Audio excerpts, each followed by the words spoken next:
केंद्रीय संस्कृति एवं पर्यटन मंत्री गजेंद्र सिंह शेखावत मंगलवार सुबह दिल्ली से जोधपुर पहुंचे। एयरपोर्ट पर उन्होंने कहा कि नया टर्मिनल बनने के बाद जोधपुर की कनेक्टिविटी देश और दुनिया के शहरों से बेहतर होगी। इसका लाभ हमारे पर्यटन और इंडस्ट्री सेक्टर को होने वाला है। पत्रकारों से बातचीत शेखावत ने कहा कि नया टर्मिनल विकसित होने के बाद बहुत सारी चुनौतियां समाप्त होंगी। जोधपुर की कनेक्टिविटी और बेहतर होगी। जोधपुर अभी अहमदाबाद, हैदराबाद, चेन्नई, कोलकाता, जयपुर, मुंबई और दिल्ली से जुड़ा हुआ है। आने वाले समय में जोधपुर देश के अन्य शहरों से जुड़ने के साथ दुनिया के शहरों से भी जुड़े, इस दिशा में भी आगे बढ़ेगा। केंद्रीय मंत्री ने सभी को धनतेरस और दीपावली की शुभकामनाएं भी दी। शेखावत महिला पीजी महाविद्यालय कमला नेहरू नगर सूरसागर रोड में आयोजित होने वाले रोजगार मेले में शिरकत करेंगे। माननीय प्रधानमंत्री जी ने 2022 के अक्टूबर महीने में जो संकल्प देश के नागरिकों के सामने, युवाओं के सामने रखते हुए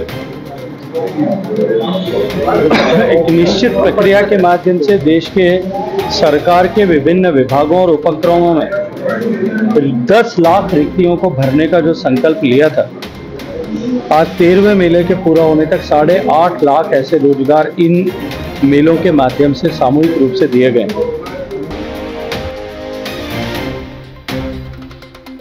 दीपावली के त्योहार को देखते हुए अंतर्राष्ट्रीय ब्राह्मण फेडरेशन की जोधपुर महिला विंग की ओर से फेडरेशन के प्रदेश अध्यक्ष हस्तिमल सारस्वत के सानिध्य में सामाजिक सरोकार निभाते हुए जोधपुर की विभिन्न कच्ची बस्तियों और झुग्गी झोपड़ियों में रहने वाले परिवारजनों को मिठाइयों से लेकर पटाखे और मिट्टी के दियों से लेकर बच्चों के लिए चॉकलेट का वितरण भी किया गया। ब्राह्मण समाज की एकता और अखंडता को अंतर्राष्ट्रीय स्तर पर बनाए रखने के लिए सदैव समर्पित रहने वाले अंतर्राष्ट्रीय ब्राह्मण फेडरेशन की ओर से सामाजिक स्तर पर विभिन्न आयोजन और गतिविधियों के आयोजन के अलावा आने वाली पीढ़ी को संस्कारवान बनाने के उद्देश्य से विभिन्न त्योहारों पर सामाजिक सरोकार निभाने की परंपरा का निर्वहन करते हुए अंतर्राष्ट्रीय ब्राह्मण फेडरेशन के प्रदेश अध्यक्ष हस्तिमल सारस्वत के सानिध्य और फेडरेशन की जोधपुर संभाग महिला अध्यक्ष डॉक्टर स्वाति शर्मा की देखरेख में चौपासनी हाउसिंग बोर्ड क्षेत्र की विभिन्न कच्ची बस्तियों और झुग्गी झोपड़ियां में जाकर जरूरतमंद परिवारों के चेहरे पर खुशियां लाने की कोशिश की गई। इस दौरान फेडरेशन से जुड़ी कांति सारस्वत, डिम्पल गौर, रामचंद्र सिंह राजपुरोहित और बजरंग स्वामी के सहयोग से निभाए गए इस सामाजिक सरोकार के तहत हर झोपड़ी में मिट्टी के दियों, बाती से लेकर मिठाई, चॉकलेट और पटाखों वितरण किया गया।